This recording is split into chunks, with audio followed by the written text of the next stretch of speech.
Hello students, आप सब कैसे हैं। मैं आशा करता हूं कि आप सभी अच्छे होंगे। आपका इस YouTube channel ask doubts by Rajan में स्वागत है। आज हम लोग प्रेजेंट इंडेफिनिट टेंस के बारे में पढ़ेंगे। अगर प्रेजेंट इंडेफिनिट टेंस के बारे में अच्छे से जानना चाहते हैं तो इस चैनल को सब्सक्राइब कीजिए और बेल आइकन का घंटी दबा कर रखिए ताकि मेरे द्वारा बनाया गया वीडियो सबसे पहले आपके पास पहुंचे। राइट्स, इधर देखिए। आज हम लोग प्रेजेंट इंडेफिनिट टेंस के बारे में पढ़ेंगे जिसकी हिंदी होती है वर्तमान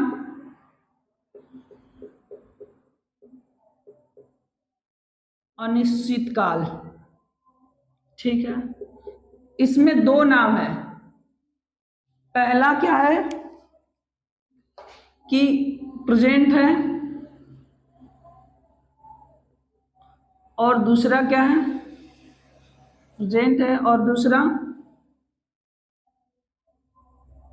इंडेफिनिट है ना। तो पहले वाली वीडियो में हम बता चुके हैं कि अगर प्रेजेंट टेंस होगा तो इसकी पहचान हम कैसे करेंगे। तो आप सभी को याद होगा कि मैं इसकी पहचान है, हूं, हो से करते हैं। लेकिन अब आप आई बात कि हम प्रेजेंट इंडेफिनिट की कैसे पहचान करेंगे। तो बता दें कि आप सभी को कि प्रेजेंट यानी इंडेफिनिट की पहचान ता, ते, ती से करेंगे।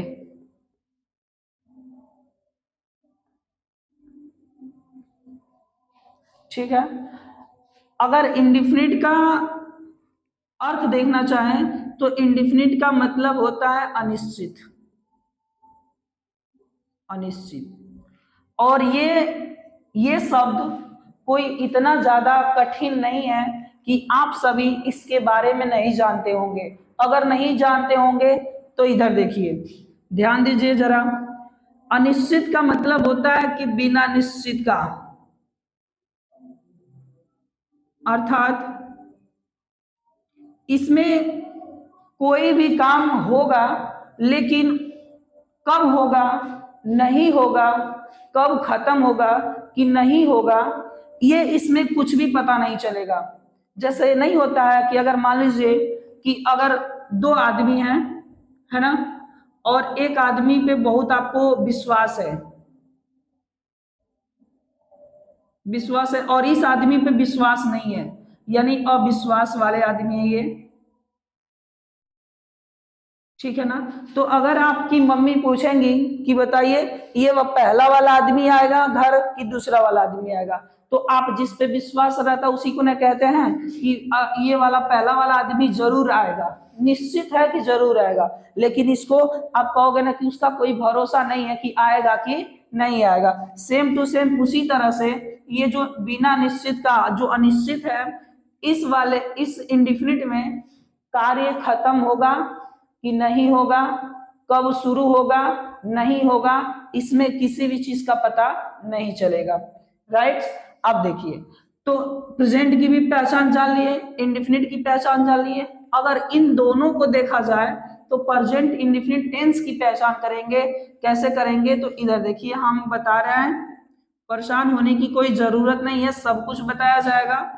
प्रेजेंट इंडेफिनिट टेंस की पहचान हम देखेंगे तो आप लोगों को पता चल गया कि जब इंडेफिनिट का तातेती से करते हैं और प्रेजेंट का है हुआ से करते हैं तो इसकी अगर पहचान लिखना चाहें तो क्या हो सकता है।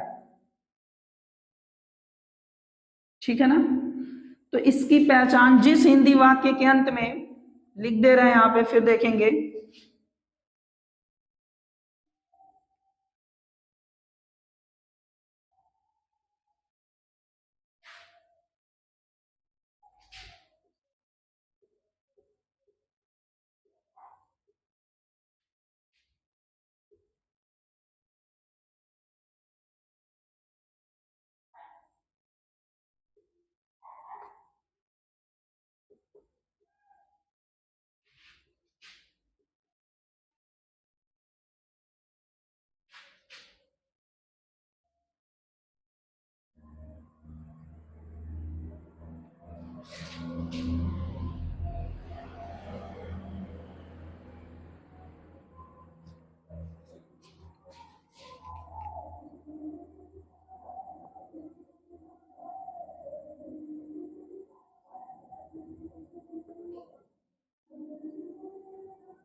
जैसा कि मैंने अभी अभी बताया है कि प्रेजेंट इंडेफिनिट की पहचान करेंगे। किसी भी वाक्य, कोई भी वाक्य अगर आ जाता है तो उसकी पहचान हम कैसे करते हैं कि वो प्रेजेंट इंडेफिनिट टेंस में है या नहीं है।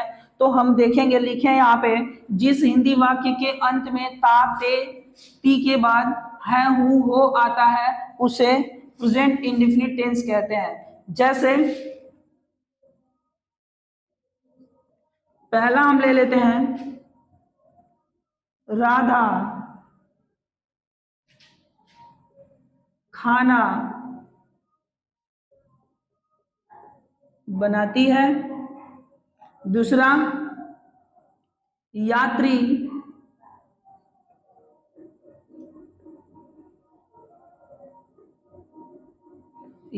यात्रा करते हैं।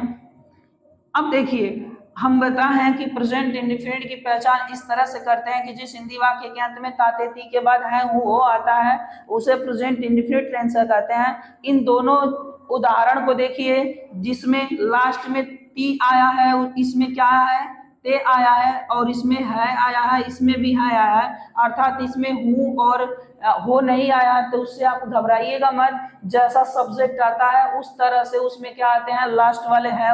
अगर एक वचन का आएगा तो है होगा, अगर मतलब सेकेंड पर्सन का रहेगा यू तो हो आएगा, अगर बहुवचन का रहेगा आएगा तो क्या कहेंगे, है कहेंगे। ठीक है ना। तो इस तरह के एग्जाम्पल्स हैं। ठीक है, इसको आप लोग स्क्रीनशॉट ले लीजिए, फिर उसके बाद हम आगे बढ़ते हैं।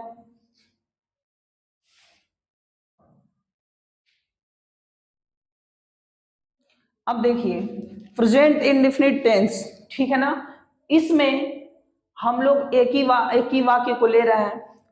जैसे हम यहाँ पे लिखे थे, यात्री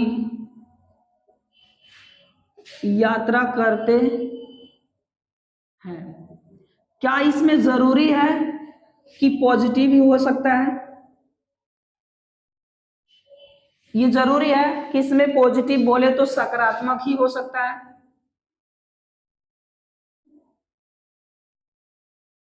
सकारात्मक ही हो सकता है। ऐसा हो सकता है कि यात्री यात्रा करते ही होंगे? नहीं ना, ये भी हो सकता है कि यात्री यात्रा नहीं करते हैं। ये भी हो सकता है कि यात्री यात्रा क्यों नहीं करते हैं, चाहे क्यों करते हैं। चाहे ये भी हो सकता है कि यात्री यात्रा कब करते हैं। ये भी हो सकता है कि यात्री कहाँ यात्रा करते हैं। हो सकता है कि नहीं हो सकता है। तो एक निगेटिव भी हो सकता है, जैसे हम ये बोले हैं, पहला ये है। दूसरा क्या हो सकता है, यात्री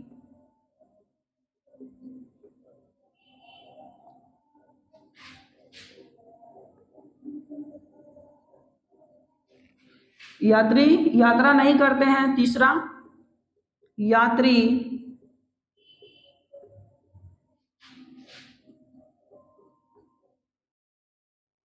कब करते हैं। चौथा,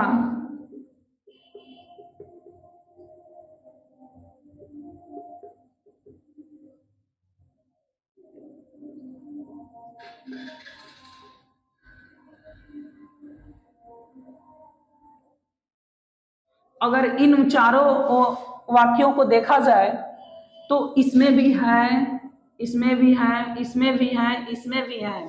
तो आप आंख बंद करके कह सकते हैं कि ये जो चारों वाक्य है कौन सा है, इन प्रेजेंट का है। लेकिन इसके अंत में देखिए क्या आया है, ते आया है। इसके अंत में देखिए ते आया है। इसके अंत में भी देखिए ते आया है। इसके अंत में भी देखिए ते आया है। अगर लास्ट में है हो के बाद पहले अगर ताते ती आता है तो कौन सा टेंस कहलाता है, इंडेफिनिट का टेंस कहलाता है, अर्थात इंडेफिनिट का भाग कहलाता है ना। लेकिन इसमें देखिए चार वाक्य हैं और चारों अलग अलग है। ठीक है, पहला क्या है कि यात्री यात्रा करते हैं, ये कौन सा है, पॉजिटिव है, बोले तो सकारात्मक, जिसको हम एक और नाम से जान सकते हैं, सिंपल के नाम से।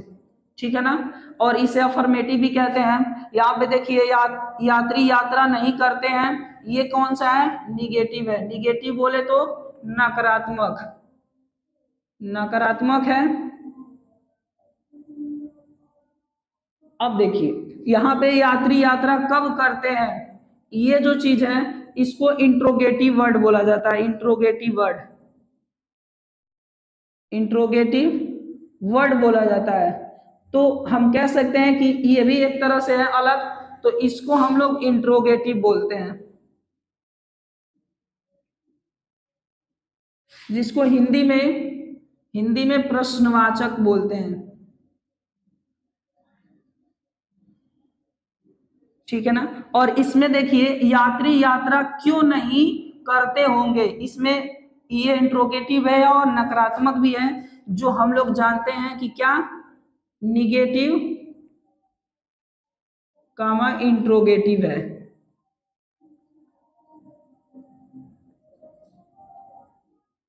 दो है, इसको नकारात्मक और क्या कह सकते हैं, प्रश्नवाचक, प्रश्नवाचक कह सकते हैं। तो इसके आधार पे हम लोग प्रेजेंट इंडेफिनिट टेंस को भी कितने भागों में बांट दिए, 4 भागों में। कौन कौन सा, पहला सिंपल, दूसरा निगेटिव, तीसरा इंट्रोगेटिव, चौथा निगेटिव इंट्रोगेटिव, है कि नहीं है। आप लोग इस उदाहरण को देखिए और इससे अनुमान लगाइए कि प्रेजेंट इंडेफिनिट टेंस कितने प्रकार के हो गए। तो पहला simple, negative, interrogative, interrogative, negative, ठीक है ना। तो अगर हम ये बात करना चाहें, ये बताना चाहें आप लोगों को कि प्रेजेंट इंडेफिनिट कितने प्रकार के होते हैं, तो 4 प्रकार के। इसको आप लोग स्क्रीनशॉट ले लीजिए तब तक, फिर उसके बाद हम क्या करते हैं, प्रेजेंट इंडेफिनिट का प्रकार लिखते हैं।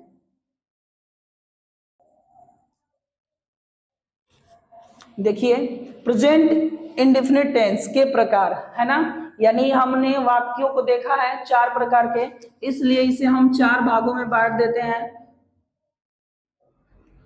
कौन सा, पहला हो गया सिंपल, दूसरा हो गया निगेटिव, तीसरा इंट्रोगेटिव,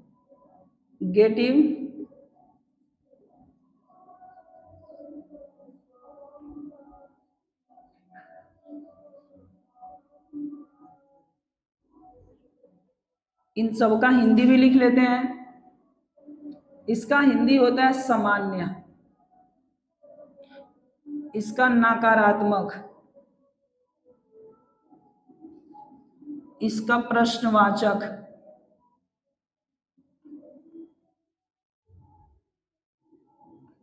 और इसका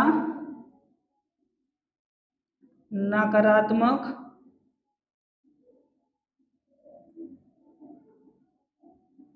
प्रश्नवाचक। 4 हो गए। तो हम इसमें सबसे पहले प्रेजेंट इंडेफिनिट टेंस का कौन सा भाग पढ़ेंगे, पहले सिंपल पढ़ेंगे, ठीक है ना। अब हेडिंग लगाते हैं प्रेजेंट इंडेफिनिट टेंस का सिंपल, ठीक है। आइए देखते हैं प्रेजेंट इंडेफिनिट टेंस, ठीक है ना, इसका क्या पढ़ेंगे, सिंपल टेंस पढ़ेंगे। तो सबसे पहले सिंपल में हम इधर थोड़ा सा साइड से चीजें जान लेते हैं कि चाहे कोई भी टेंस हो, ठीक है ना, चाहे कोई भी टेंस हो, इसमें 2 ही प्रकार के सब्जेक्ट हो सकते हैं, ध्यान दीजिएगा जरा। चाहे कोई भी टेंस हो, है ना, उसमें कितना सब्जेक्ट हो सकते हैं, 2 ही प्रकार के सब्जेक्ट हो सकते हैं। पहला एक वचन, दूसरा बहुवचन, जिसको इंग्लिश में इसको बोला जाता है सिंगुलर, और इसे क्या बोला जाता है, प्लूरल, ठीक है ना।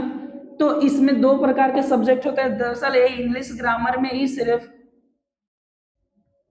इंग्लिश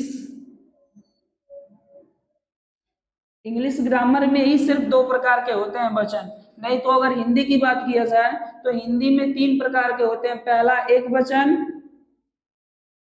दूसरा द्विवचन,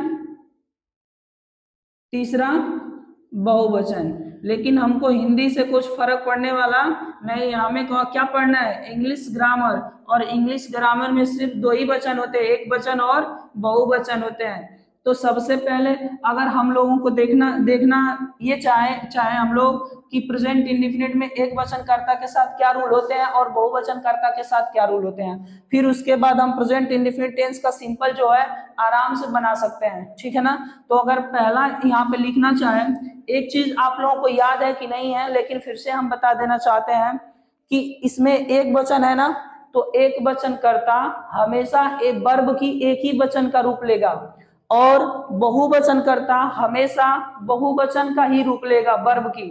तो हम आप लोगों को एक नोट पॉइंट में ये चीजें बताए थे कि जो इस दुनिया में जितनी भी वर्ब है ना, सब कौन सा वचन है, बहुवचन है। इसलिए बहुवचनकर्ताओं के साथ एस और ई एस नहीं लगता है, लेकिन एक वचनकर्ताओं के साथ एस और ई एस लगता है। इधर हम रूल देख रहे हैं, ध्यान दीजिएगा। पहला रूल हम लिख रहे हैं, रूल नंबर पहला, पहले एक वचन के लिए लिख रहे हैं,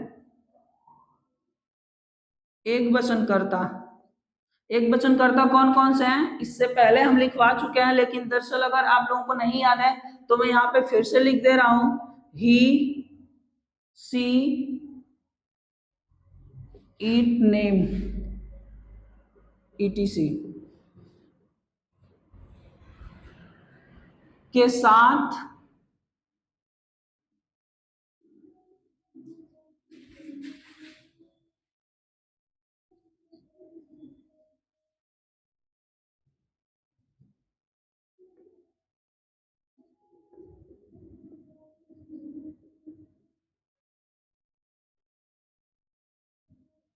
ठीक है। पहला रूल क्या लिखे हैं, एक वचनकर्ता ही, सी, इट, नेम, ईटीसी के साथ आई हुई मेन वर्ब में एस और ईएस लगाते हैं या ईएस लगाते हैं। तो अब ये बात है, ये क्वेश्चन बनता है कि सर ये बता दीजिए कि एस कब लगाएंगे और ईएस कब लगाएंगे। तो इधर फिर से ध्यान दीजिएगा कि यहाँ पे नोट में लिखवा दे रहे हैं, यदि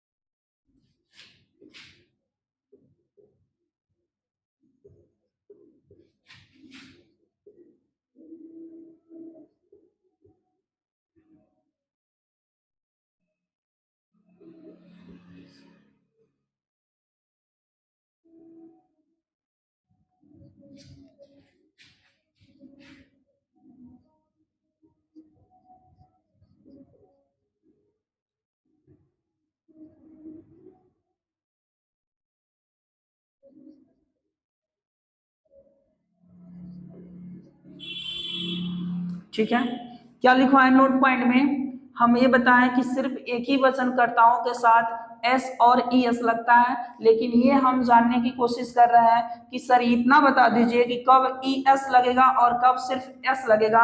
तो यहाँ पे नोट पॉइंट में करके लिखवाया है, लिखे हैं कि यदि मेन वर्ब के स्पेलिंग के अंत में O, S, C H, S H, X, ETC और भी आ सकते हैं, लेकिन इतने जो हैं इंपॉर्टेंट हैं, ये जो पांच है क्या है, इंपॉर्टेंट है, इसलिए हम पांचों को नाम लिए हैं, और भी आ सकता है। तो अगर स्पेलिंग के अंत में ये शब्द अगर अक्षर आ जाते हैं तो उसमें क्या लगाएंगे, ई एस लगाएंगे। अगर ये सब नहीं आता है तो हम लोग सिर्फ किसका प्रयोग करेंगे,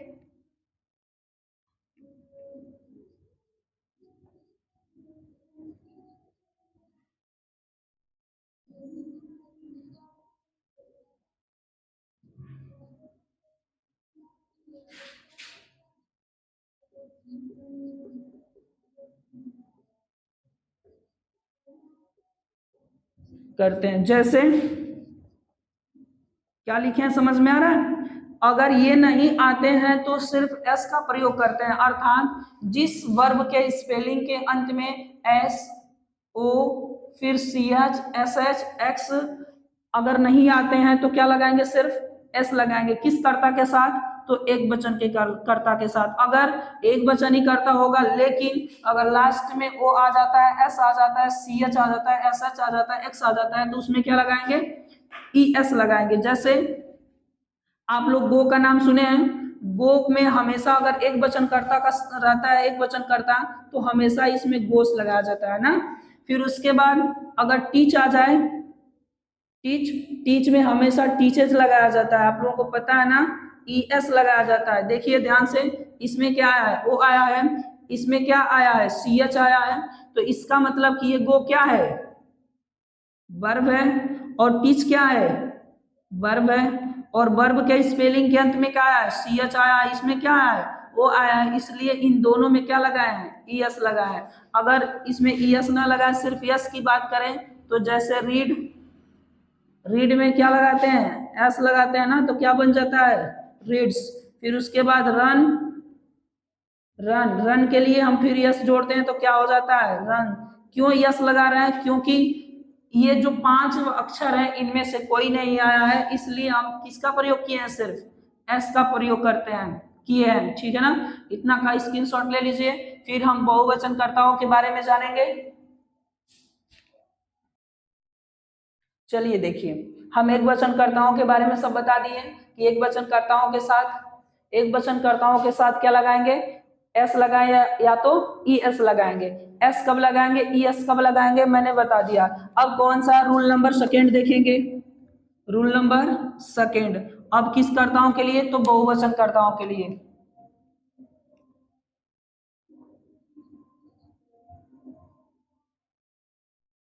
बहुवचनकर्ता आप लोगों को लिखवाए थे, क्या क्या हो सकता, क्या होता है बहुवचनकर्ता, I, we, you, they, names,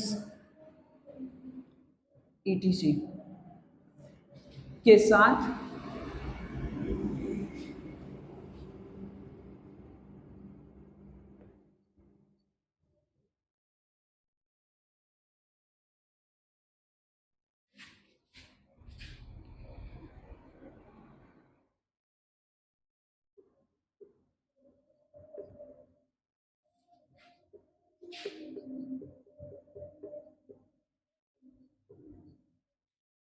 क्या लिखे हैं, बहुवचनकर्ता I, we, you, they, names, ETC के साथ, के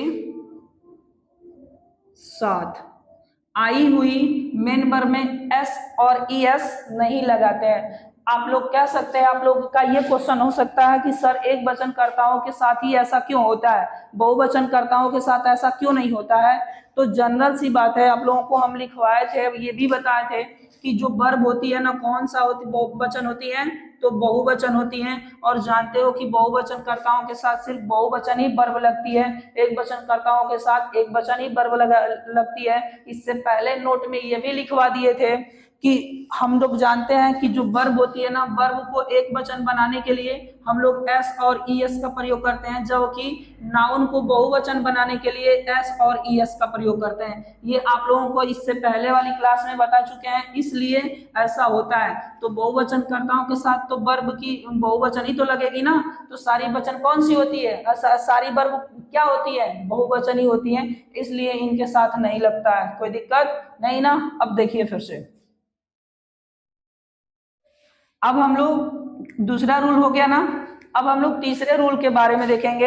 अब इसमें कोई रूल नहीं बच गया है, और इतना आप लोग भी ध्यान दीजिएगा, अगर पूरा 8 टेंस की बात किया जाए, 8 नहीं 12, अब 12 चौक 48, अगर 48 टेंसों में अगर आपको देखा जाए तो सबसे जो कठिन लगता है प्रेजेंट इंडेफिनिट का सिंपल ही लगता है, और पास्ट इंडेफिनिट का सिंपल ही लगता है। बाकी और सब में क्या होते हैं, एग्जाम्पल्स होता है, वो होते हैं, हेल्पिंग वर्ब होता है, और जब हेल्पिंग वर्ब होता है तो आसान रहता है। लेकिन ये सिंपल में एस और एस लगा है, लेकिन जैसे आप निगेटिव पढ़ोगे तो आपको हेल्पिंग वर्ब मिलने लगेगा जो डू और डज होता है, ठीक है ना। तो सबसे अगर भारी लगता हो तो अगर क्या होता है, प्रेजेंट इंडेफिनिट का सिंपल और पास्ट इंडेफिनिट का सिंपल ही होता है, ठीक है ना। अगला रूल देखेंगे, रूल क्या है, स्ट्रक्चर देख लेते हैं कि सर प्रेजेंट इंडेफिनिट का सिंपल का हम लोग बनाने का रूल क्या है है ना, तो तीसरा वाला नंबर, ठीक है ना। तो इसमें हम लिखेंगे सबसे पहले किसके लिए,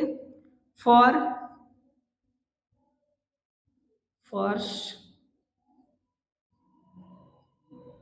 सिंगुलर सब्जेक्ट। सिंगुलर सब्जेक्ट के लिए क्या लिखेंगे, रूल लिखेंगे, यानी स्ट्रक्चर लिखेंगे कि इंग्लिश का जो वाक्य होगा उसको हम किस प्रकार बनाएंगे। तो आप लोग इसका हिंदी जानते ही हो, फॉर का मतलब के लिए, सिंगुलर का मतलब एक वचन, सब्जेक्ट का मतलब होता है कर्ता, यानी एक वचन कर्ता के लिए क्या लिखेंगे, स्ट्रक्चर। स्ट्रक्चर का मतलब होता है बनावट। बनावट, इसका बनावट कैसे हो सकता है प्रेजेंट इंडेफिनिट टेंस का, सिंपल का, एक वचन के लिए। तो सबसे पहले आप क्या लिखोगे, सब्जेक्ट, उसके बाद क्या लिखोगे, वर्ब का first form plus S E S, ठीक है ना। उसके बाद फिर यहां पे लिख दे रहे हैं प्लस, इसको हम लोग जो ये वर्ब की फर्स्ट फॉर्म और इसमें एस और ई एस जोड़ रहे हैं ना, इसको हम वर्ब की फिफ्थ फॉर्म भी कहते हैं, तो इसको कोष्टक में रख लीजिएगा। उसके बाद ऑब्जेक्ट, उसके बाद अदर, लास्ट में फुल स्टॉप। ये आपका किसके लिए स्ट्रक्चर हो गया, तो एक वचन कर्ता के लिए, इसी पर बन जाएगा। एग्जाम्पल देखिए, जैसे में एक वचन का कोई भी कर्ता हो,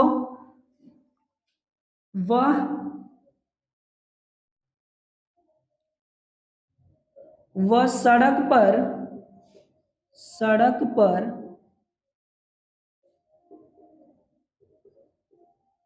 दौड़ता है। ये जो ही है, हम आप लोगों को सब्जेक्ट ऑब्जेक्ट वर्ब को पहचानने का बहुत ही अच्छे से बताए थे कि कैसे हम सब्जेक्ट को, वर्ब को, ऑब्जेक्ट को पहचान सकते हैं।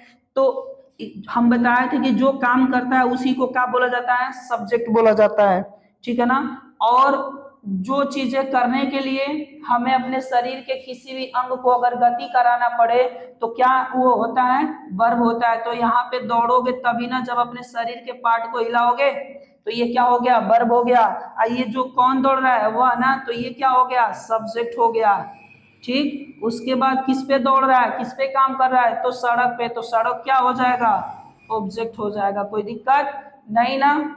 इधर देखिए, ये सब्जेक्ट है, तो सब्जेक्ट कौन सा है, ही है, तो ही लिखोगे। फिर उसके बाद वर्ब की फर्स्ट फॉर्म, वर्ब क्या है, दौड़ता है, तो दौड़ना का क्या होता है, रन होता है, RUN। इसमें क्या लगाओगे, एस लगाओगे कि ई एस लगाओगे। तो आपको इससे पहले नियम हम लिखवा चुके हैं कि अगर वर्ब के स्पेलिंग के अंत में OSCH SS और X आएगा तभी हम लोग ES लगाएंगे, अन्यथा क्या लगाएंगे, S लगाएंगे। तो इसमें क्या लगा देंगे, S। उसके बाद क्या लिखेंगे, ऑब्जेक्ट। ऑब्जेक्ट क्या है, क्या है ऑब्जेक्ट, सड़क ना, लेकिन यहाँ पे एक ये क्या है, पर एक प्रीपोजिशन है, इसके लिए क्या लगाओगे, ऑन। उसके बाद रोड, बन गया, लास्ट में फुल स्टॉप। ये इसका स्ट्रक्चर समझ में आया। चलिए एक और एग्जांपल समझ कर देखते हैं, दूसरा। अभी अभी बताया है, यात्री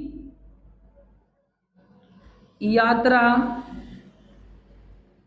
करते हैं, ठीक है ना, यात्री यात्रा करते हैं। तो यात्री का क्या होता है, पैसेंजर, चाहे ट्रेवलर होता है। तो यहाँ पे लिख सकते हो यात्री क्या है, एक वचन है या बहुवचन है। देखिए यहाँ पे दरअसल यात्री यात्रा करते हैं, अगर यहाँ पे यहाँ पे बिंदु रहेगा तो इसका मतलब कि ये बहुवचन हो गया, नहीं तो किसी को रिस्पेक्ट देकर भी बोलना वो बहुवचन नहीं हो सकता। जैसे पापा खाना खाते हैं, है ना, ऐसे बोलते हो आप लोग कि पापा खाना खाता है, नहीं ना, क्या बोलते हो, पापा खाना खाते हैं। अर्थात उनको क्या किया जा रहा है, रिस्पेक्ट दिया जा रहा है। इसी तरह से ये भी हो सकता है, लेकिन यहाँ पे अगर बिंदु आ जाता है तो इसका मतलब कि ये बहुवचन हो जाएंगे, ठीक है ना। तो बहुवचन हो जाएगा, तो देखो, तो बहुवचन दरअसल कोई दिक्कत की बात नहीं है। यात्री, हम एक वचन के बारे में पढ़ रहे हैं तो एक वचन करता लेंगे, यात्री यात्रा करता है, ये ले लेंगे, ठीक है ना। तो इसके लिए क्या लिखेंगे, सब्जेक्ट क्या है, यात्री ना, ट्रेवलर।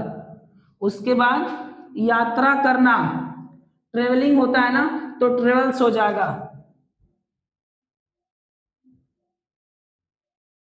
एस जोड़े हैं। क्यों? क्योंकि इसके स्पेलिंग के अंत में क्या आया? एल आया, ना कि इसमें से कोई आया है, इसलिए क्या लिख दिए? Traveller, travels. ठीक है, समझ में आया? चलिए, बहुत बढ़िया, इसका स्क्रीनशॉट लीजिए, फिर उसके बाद हम आगे बढ़ते हैं। अब देखिए, अब रूल नंबर कौन सा? चौथा। अब किसके लिए? रूलर सब्जेक्ट के लिए।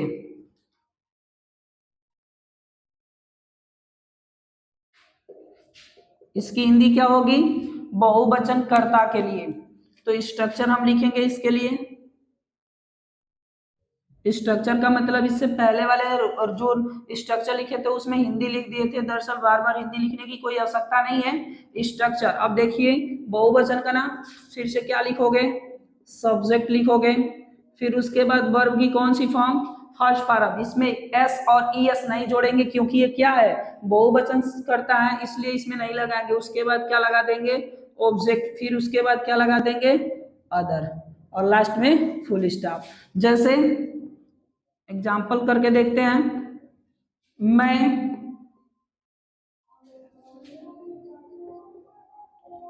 अपना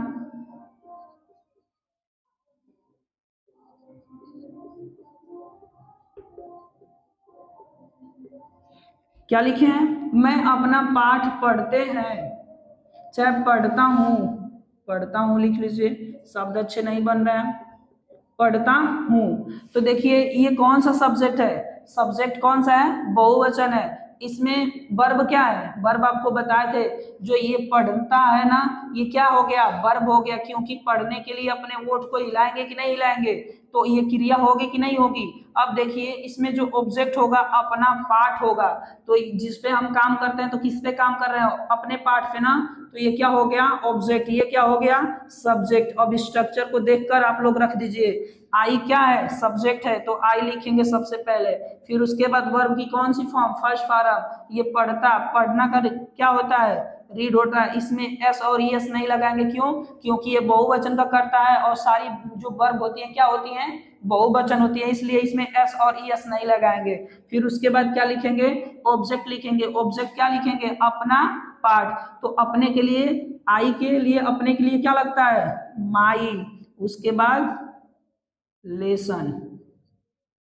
बस, हो गया ना? एक एग्जाम्पल और देखते हैं, फिर उसके बाद क्लास अगले दिन। दूसरा एग्जाम्पल, कुत्ते